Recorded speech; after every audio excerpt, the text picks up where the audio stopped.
Okay, guys, here's a quick video of the closet. Let me know if we've got this lined out.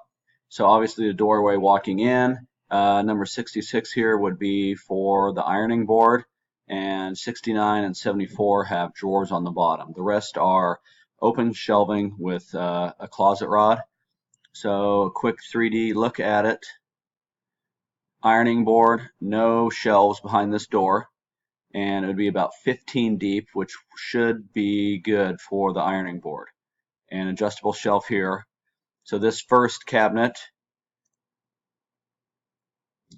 here's the doorway, walk in, closet rod here and here. Here's the opening height, and plan on from the bottom of this shelf we'd have about 2 inches, and then the closet rod. So 41 minus about 3 inches for hanging length. Same thing for up here, just open shelf, but 43.5 wide for this first closet, and then rolling over to the next wall.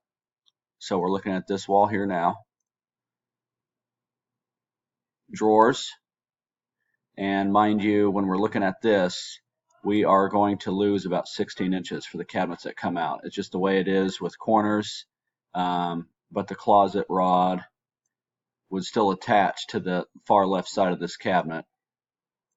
But we're essentially looking at this much storage, and it's just for shoes or boots or hats that you seldom wear to tuck back in there. Same thing with this corner, and then above the drawer stack is adjustable shelving.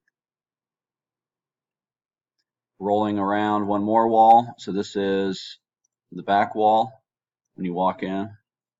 Looking at this wall now, right here. This is big, wide open. There's nothing obstructing it. This is the side view of the cabinets on the opposing walls, so 44.5 wide. Closet rod, closet rod, closet rod, closet rod.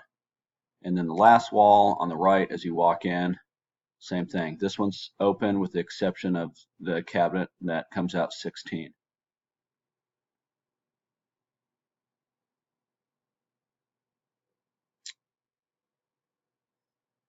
And then this is all that decorative melamine material.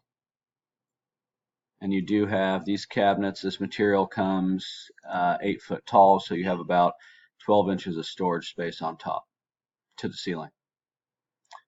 Okay, guys, let me know. Thanks.